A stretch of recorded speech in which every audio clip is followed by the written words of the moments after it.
Հիմա լարերն ենք ձգում։ Այգուգործն այս տարի դեռ գարուն չմտած այգեգործը սկսել վազերն է հասցրել էտել, շուրջ բոլորը մաքրել, հիմա էլ պատրաստվում է չոր կապին։ Թող ծանրանան վազերը, խաղողը առատ լինի, գործարանները մի քիչ թանկ մթերում անեն։ 15 տարի Ռուսաստանում է ապրել, աշխատել, 2003-ին որոշել ետ գալ հայրենի գյուղ Վերին Արտաշատ ու Արարատյան Բարեբեր հողում խաղող աճեցնել։ Հողեր գնեցի նորից, ունեի 5000 մետր, հասցրի մինչև 2 հեկտարից ավել։ Որ բերքն առատ ու որակով լինի, մեծ ջանք է դնում, բուժում սնուցում ժամանակին տալիս, մոլախոտի դեմ պայքարում, բայց վերջնական արդյունքի համար կամա-ակամա բնության բարեհաճությանն է ապավինում։ Բերքը ոնց կլինի, հուսանք որ առատ կլինի, իսկ այդ դա կախված է վերևից։ Սրտից ու կարկուտից են այս կողմի այգիները հիմնականում վախենում, այգեգործներն էլ միշտ ահը սրտներում, որ տարվա չարչարանքը տանուլ չտան։ 2019-ից, երբ գործարկվեց գյուղապահովագրության պիլոտային ծրագիրը, արտաշատցի ֆերմերը գյուղում առաջիններից էր, որ անվարանդի մեծ ու պայմանագիր կնքեց։ Այդպես խիղճն ավելի հանգիստ է, եթե անգամ բնական աղետներից եկամուտը պակասի կամ կորի, լրիվ ձեռնունային չի մնա, ներդրած ծախսը գոնե ետ կստանա։ 3-4 տարի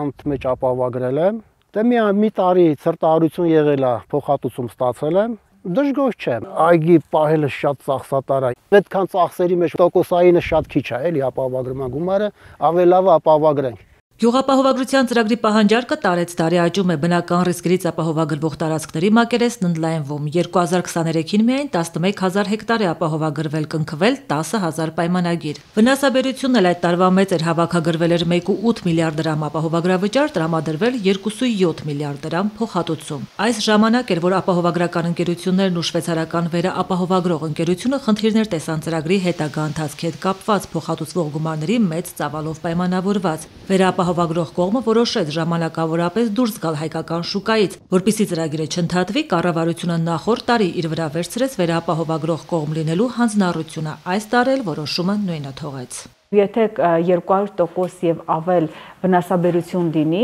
ապա այդ 200%-ը գերազանցող մասը կառավարությունը կսուբսիդավորի, որպեսզի ապահովագրական ընկերությունների գործունեության շրջանակում եւս կայունացում լինի եւ նրանց ռիսկերը եւս կառավարելի դառնա։ Կառավարությունը գյուղատնտեսների համար էլ գյուղապահովագրություն 2025-ն ավելի մատչելի է դարձրել ապահովագրավճարի ավելի մեծ մասնաբաժին ստանձնելով։ Եթե մինչև 2024 թվականը սուբսիդավորվել է ապահովագրավճարի 50-ից 60%-ը, ապա 2025 թվականին սուբսիդավորվի ապահովագրավճարի 70-ից 80%-ը։ Սա հնարավորություն է տալիս, որպեսզի առավել մեծ թվով տնտեսավարողներ դիմեն եւ ապահովագրեն իրենց հողատարածքները։ Սիլ Ինշուրանս, Լիգա Ինշուրանս եւ Ինգո Արմենիա ապահովագրական ընկերությունների եռյակն է, որոնց արդեն կարող են դիմել գյուղատնտեսները։ Կարկուտ, ցրտահարություն, հրդեհ, երաշտ, սրանք էլ ռիսկերն են, որոնցից հնարավոր է ապահովագրել այգիներն ու դաշտերն այս տարի։ Մշակաբույսերն էլ 13-ն են՝ ծիրան, խաղող, դեղց, սալորից մինչև խնձոր, կեռազ, բալ, ձմերուկ, սեխ, կարտոֆիլ ու հացահատիկային տեսակներ։